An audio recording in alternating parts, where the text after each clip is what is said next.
Puncture होईल म्हणून भीती नाही हा. तुम्हाला थकण्याची भीती नाही. थकलात तुम्ही त्या मार्गावरून चालत असताना तर संत तुम्हाला उचलून कडेवर घेतात. भागलिया मौज वाहतील कडे त्यांचे याने जोडे सर्व सुख. थकल्याच्या नंतर ते आपल्याला कडेवर, ज्याप्रमाणे आई बालकाला कडेवर घेऊन चालते. बालक एवढं एवढं चालतं आणि पुढं चाललं की ते हातपाय घालून टाक. आई मध्ये माझे पाय दुखायला दुखत असतात का? नाही दुखत. त्याला चालायचा कंटाळ येतो. मुलाचे पाय दुखत नसतं. त्याला कंटाळ येतो. ते आईच्या पदराला झोपता, आई उचलून घेते आणि ठिकाणावर पोहोचवते. आपण फक्त त्या मार्गावर रूढ पाहिजे, मार्गारूढ पाहिजे. त्या रस्त्यावर असल्याच्या नंतर कधीतरी तुम्ही तुमच्या ध्येयाला पोहोचत होणार आहे. आपल्याला या ठिकाणी हा मार्ग जाईल. कोणी दाखवला? काही नाही दाखवला. आमच्या इथल्या सगळ्या मंडळीचं फार सहकार्य, सगळं काही. त्यातले त्यात आमचे सगळीच कंपनी या ठिकाणी पाहिजे ती मदत. आता म्हणले बोर मारला, पाणी लागलं, भरपूर लागलं, पिण्यापुरतं लागलं. हा, मग आपल्याला काय पाहिजे? आपल्याला काय बागायत करायचं? आपल्याला पिण्यापुरतं पाणी, खाण्यापुरतं अन्न आहे. नामस्मरण करण्याचीच कमी आहे. थोडा आवाज दे. नामस्मरण करा. देवाला सर्वात जास्त काय आवडत असेल तर देवाचं नाव आवडतं. काय आवडतं? आवड देवासी तो ऐका प्रकार, आवड देवासी तो ऐका प्रकार, आवड देवासी तो ऐका प्रकार, आवड देवासी तो ऐका प्रकार.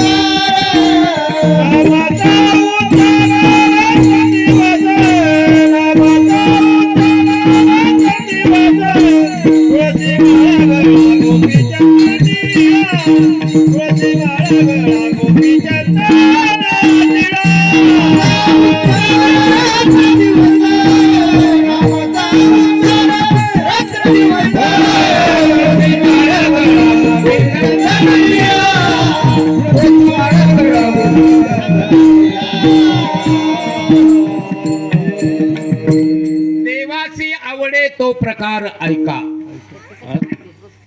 नाथ महाराज सांगतात, देवाला जे आवडतं ते ऐका. काय पहिला सांगितलं? नामाचा उच्चार रात्रंदिवस.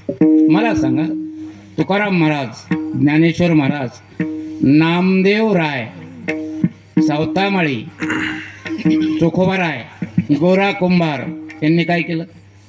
सप्ताह केले. आत्ताच्या सारखी सप्ताहाची त्यावेळेला पद्धत नव्हती. तुकाराम महाराजांच्या अगोदर किंवा नामदेवरायांच्या अगोदर कदाचित कीर्तन असं कंबर बांधून उभारायची पण प्रथा नव्हती. कीर्तन करायचं म्हणजे सगळे आपण असे एकत्र उभारायचे आणि एका एकाने एक एक अभंग बोलायचा आणि तो कडेला 2 चाली लावून मस्त 3 चाली 4 चाली लावायच्या एक एक अभंगाला. याला कीर्तन म्हणायचं.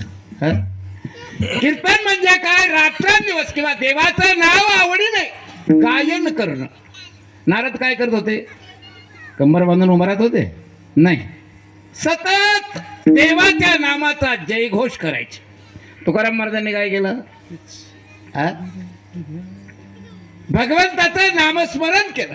बोरोबा काकाने. पण हे भजन करत असताना असं भजन करायचे की देह भाव विवर्जित होऊन, देहावर न येता, देहाची अजिबात चिंता न करता, हरी प्रेमाविन भजन, प्रेमाविन भजन, नाकाविन मोती, प्रेमाविन भजन, नाकाविन मोती, प्रेमाविन भजन, नाकाविन मोती,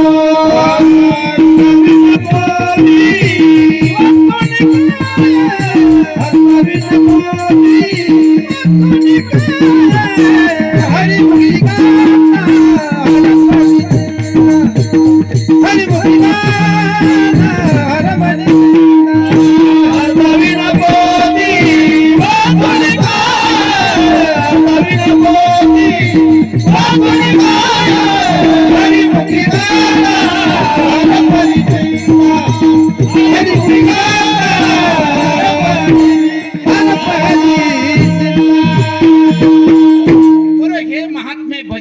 असताना साधनाचा विचार करायचा, पक्वाच कमी झाला नाही ना तू असं ते कधी म्हणत होते का?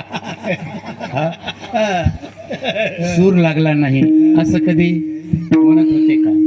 चाल व्यवस्थित नाही, बेताल झाली, चाल बेसूर झाली आणि बेताल झाली. तळ क्या गया नादा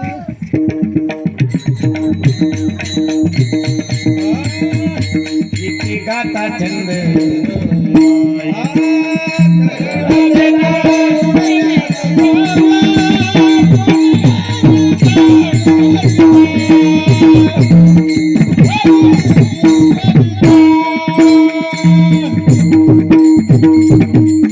दगडाचे टाळ कोण त्याचा नाद, कोण नाद म्हणण्यापेक्षा नादच नाही.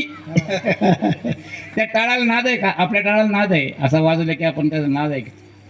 दगडाच्या टाळाला काय नाद म्हणतात? तुकाराम महाराज वैकुंठाला जाताना टाळगावला टाळ टाकला आणि त्या गावाचं नाव टाळगाव चिखली पडलं. तर काशाचे पितळाचे असे टाळ नव्हते, असा पकवाज नव्हता, असा विणा नव्हता. विणा होता कोणीतरी म्हटलंय फुटकाची विणा, त्याला 2 तारा करी येर झारा पंढरीच्या. हा जिजाबाईच्या मुखातले वाक्य आहेत. मातोश्री जिजाबाई म्हणतात की फुटकाच विणा काय या परमार्थाला तरी चवय म्हणायच्या त्या. एक तर परमार्थ करत असताना चांगला परमार्थ करावा, रुबाबात परमार्थ करावा, थाटात ऐश्वर्यात परमार्थ असायला पाहिजे. आपल्या ठिकाणचे परमार्थिक ऐश्वर्य संपन्न भगवान बाबा, परमार्थिक आणि लौकिक ऐश्वर्य संपन्न. परमार्थिक ऐश्वर्य तर होतच, पण लौकिक ऐश्वर्य पण त्यांच्यासारखं कोणाकडे नव्हतं. म्हणतात 450 वर्षापूर्वी एकनाथ महाराज सर्व संत मालिकेत श्रीमंत संत होते. घरी जर वारकरी जेवायला बोलवले तर असं परातीने दक्षिणा द्यायचे, परात भरून पैसे. जेवंत दक्षिणा देणारे आहेत का?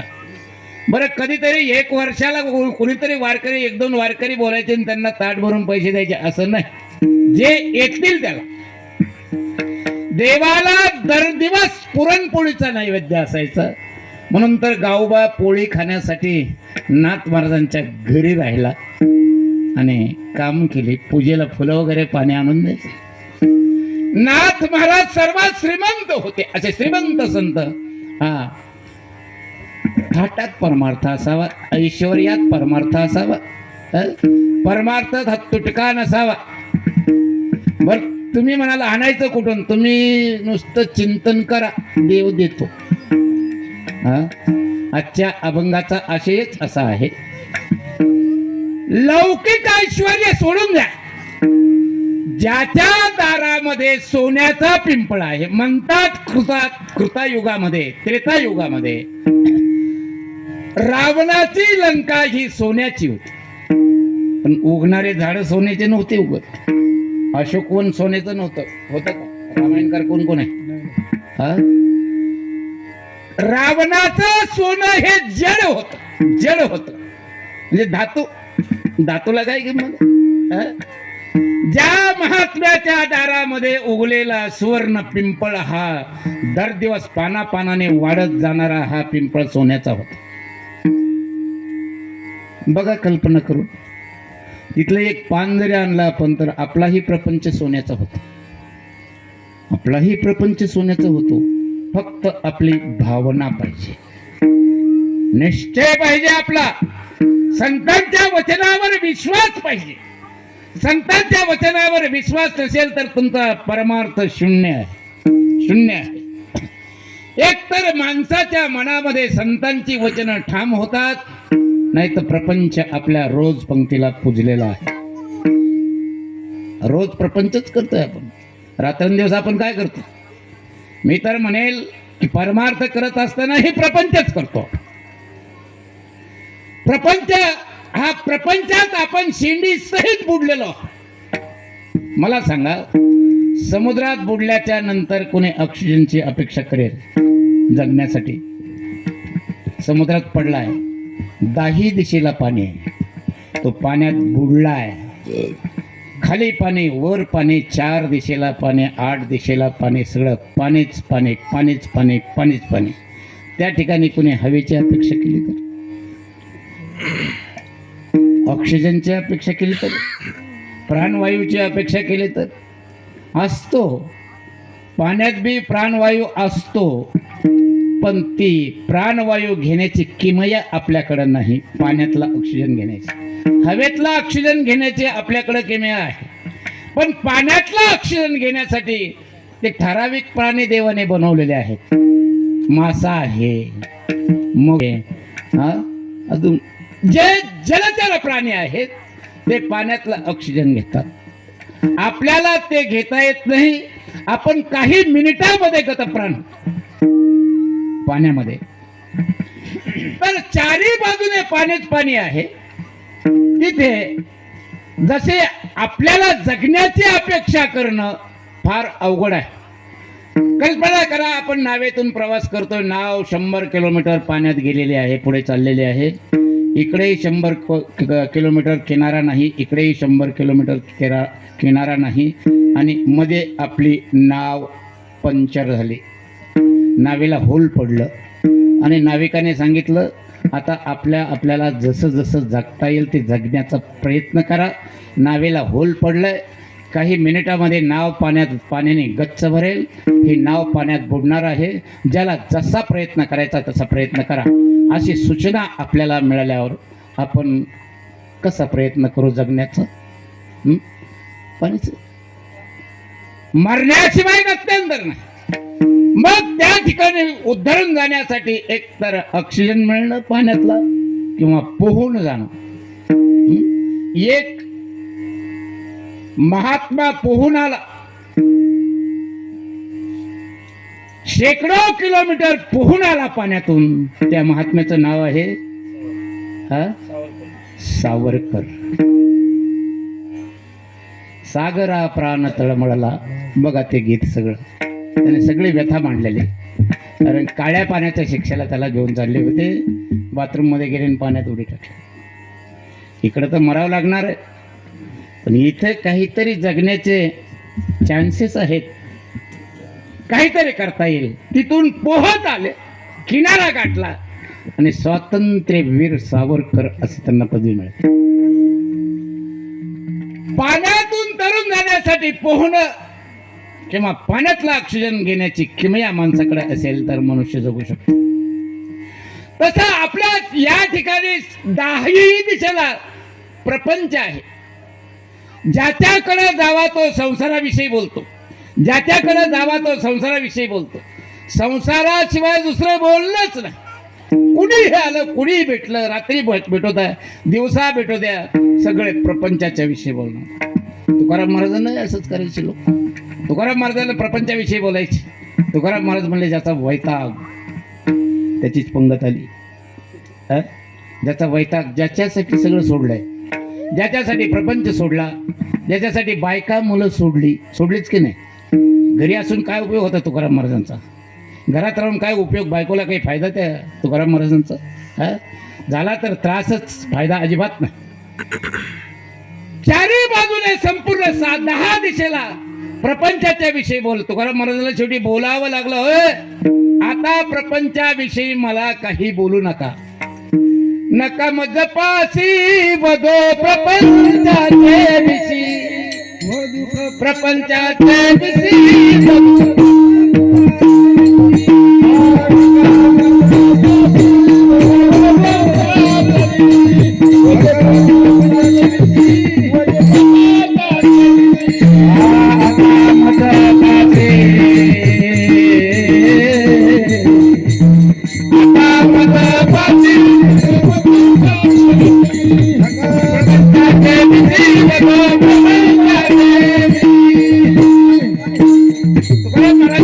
आता माझ्या जवळ प्रपंचाविषयी काहीही बोलू नका, कारण विटले हे चित्त प्रपंचापासून वमनते मने बैसले से.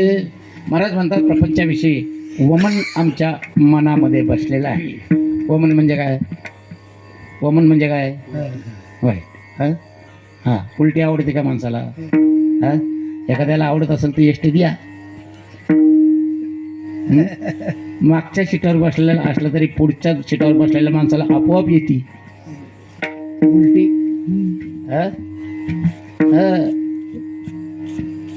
रामदास स्वामींना कोणीतरी विचारलं तुम्हाला प्रपंचाचा किती तिटकारा आहे, किती तिटकारा आहे. तिटकारा म्हणले मी सांगतो थोड्या वेळाने तुम्हाला उत्तर देतो.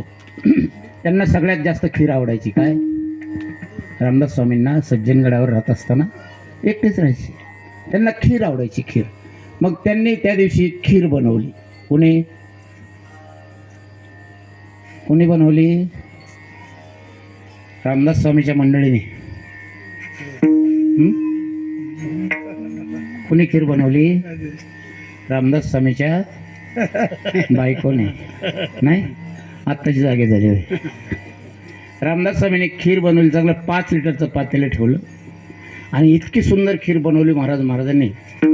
ती माणसं असे विचारणारे समोर बसले ते खिरीचं भांड समोर आणून ठेवलं. अगदी गरम गरम ती खीर स्वामी ग्लास भरून घ्यायचे आणि प्यायचे. पुढच्यांना देत नव्हते. ग्लास भरून घ्यायचे प्यायचे, ग्लास भरून घ्यायचे प्यायचे. इतकं पिलं की पोट जाम झालं. अजून एक ग्लास घेतला. आता घोट घेतला की उलटी आली. त्यांनी दुसरे एक पातेलं जवळ ठेवलं होतं. उलटी अशी बाजूला जाऊन करायची नाही, त्या दुसऱ्या मोकळ्या पातेल्यामध्ये उलटी करायची. पूर्ण उलटी केली की तीच उलटी परत प्यायची, पुन्हा उलटी करायची, पुन्हा तीच उलटी प्यायची, पुन्हा उलटी करायची, पुन्हा तीच उलटी झालेली प्यायची, पुन्हा उलटी करायची आणि म्हणायचे मना लई तुला खीर आवडते का, पी आता. उलटी केलेली खीर पी. मला सांगा किती चांगला आवडता आपला सर्वात आवडता पदार्थ असला तो आपण खाल्ला आणि ती उलटी झाली तर तो आवडता पदार्थ त्यातच आहे, आपण तो पिऊ का परत? का? वमन ते मनी बैसलेसी. आता आवडेल का तुला खीर? मनाला म्हणायचे आता आवडेल का तुला खीर? आवडन म्हणलं की पुन्हा तीच उलटी झालेली पेज. मनाने सांगितलं नाही नाही नाही, आता त्या खिरीचा वैताग. परत मरेपर्यंत म्हणजे जाऊ निजधामाला जाईपर्यंत स्वामी कधी खीर पिले नाही. या खिरीचा जसा वैताग म्हणजे डोक्यात बसली होती त्याच्या रामदास स्वामींच्या, तसं तुकाराम महाराजांच्या डोक्यात बसला होता प्रपंच. या प्रपंचाने आजपर्यंत सगळ्या जीवाची वाट लावली, सगळ्या माणसांची वाट लावली. नसलेल्या प्रपंचाविषयी माणसं असलेल्या प्रपंचाविषयी मरतात का नसलेल्या प्रपंचाविषयी? सांगा बरं. नसलेल्या म्हणजे सांगा बरं, नसलेल्या म्हणजे सांगा बरं. हा प्रपंच आहे का नाही? आहे का नाही?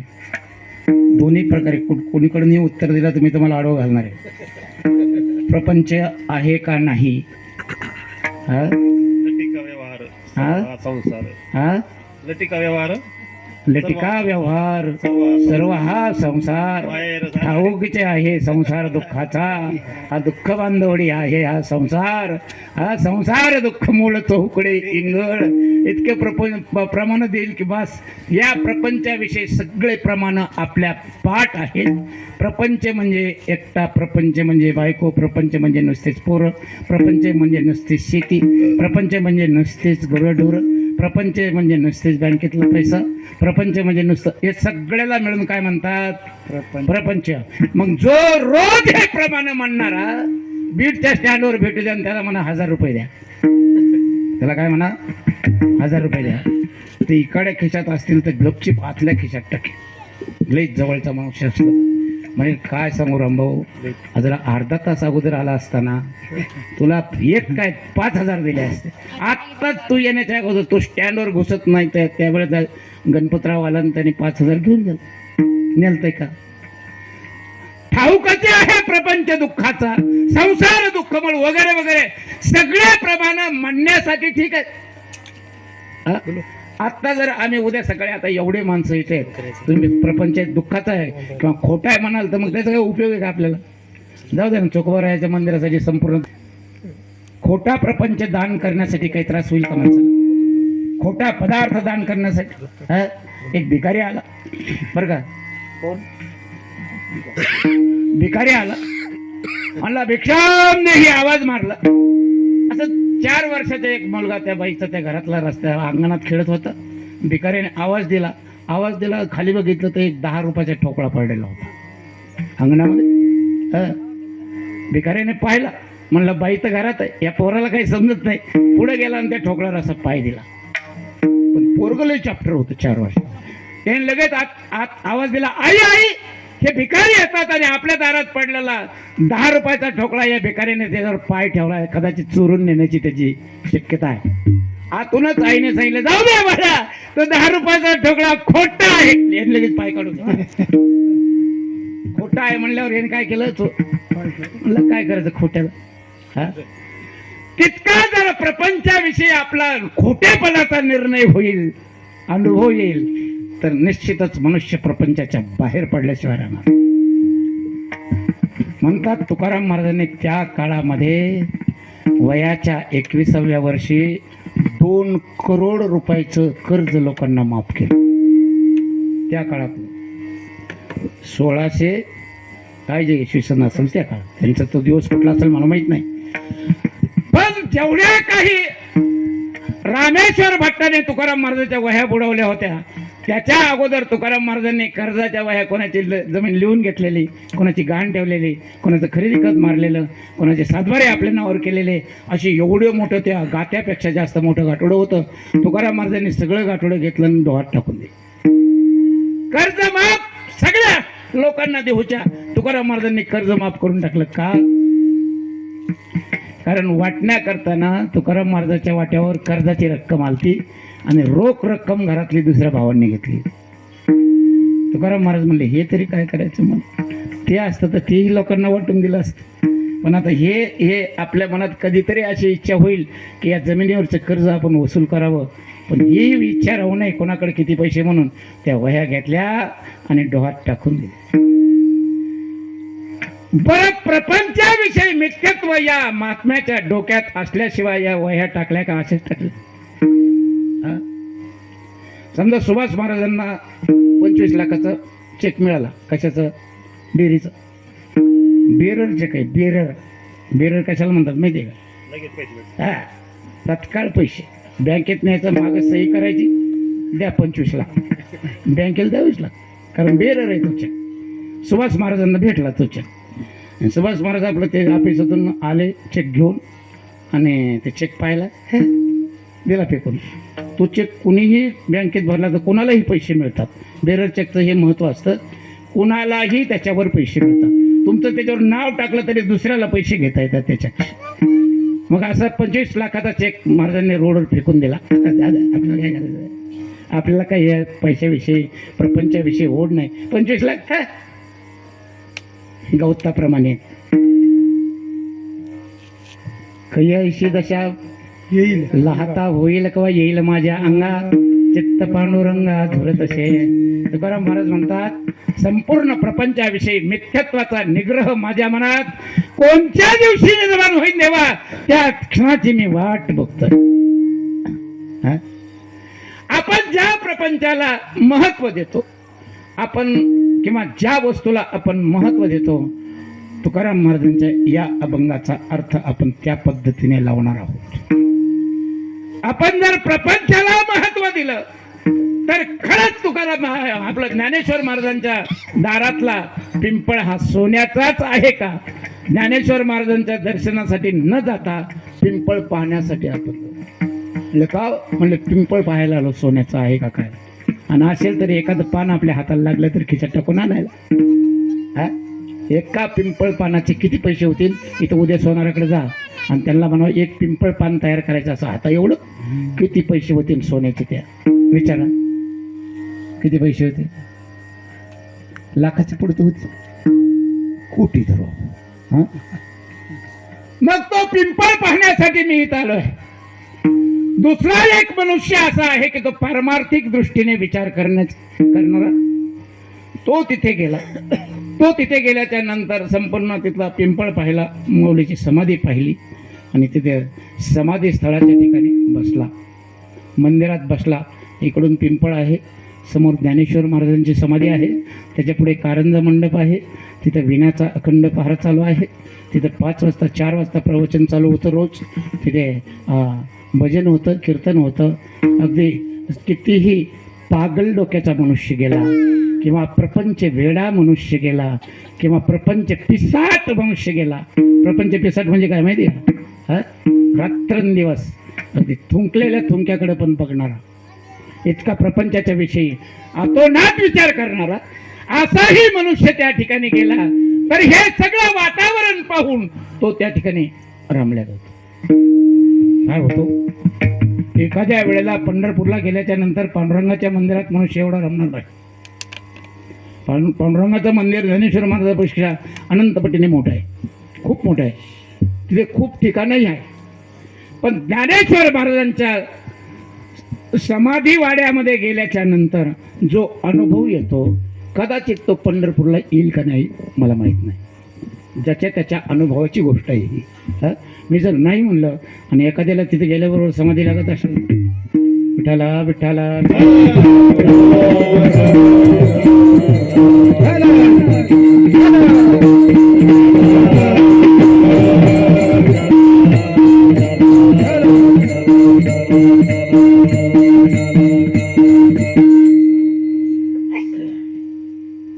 ज्ञानेश्वर महाराजांच्या मंदिरामध्ये कुणीही जाऊ द्या, खटनट यावे, शुद्ध होऊन जावे, शुद्ध होऊन जावे, दवंडी पिटवी भावे, चोखा चोखा मिळा. कुणीही गेलं तरी खट असू द्या, नट असू द्या. खटाचं ठीक आहे, पण नटाचं काय? नट तुम्ही रोज बघताय हातातल्या मोबाईलमध्ये. नटाला काही कमी नसते, खटाला असेल कमी. रंजले गांजले, गांजलेले ठीक आहे, पण रंजले काय? रंजले म्हणजे काय? जे या प्रपंच सुखामध्ये पूर्ण रंगून गेलेले आहेत, सर्व प्रकारचे भोग त्याच्या पायाशी लोळून घेत आहेत, असे रंगलेले, रंजलेले. याची सर्वात मोठी उद्धाराची काळजी संतांना होती. अहो, दुःखाने दुःखी झालेला आहे, प्रपंचाने पोळलेला आहे, आता त्याला फक्त उपदेश करायचंच काम आहे. हे दुःखी झालेल्या माणसाला त्यांचा उद्धार करणं सोपं असतं. पण प्रपंचात रंगलेली माणसं, प्रपंचाचा सर्वतोपरी उपभोग घेणारे माणसं, ते माणसं प्रपंचातून बाहेर काढणं फार अवघड गोष्ट आहे.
म्हणून कळवळा येतो.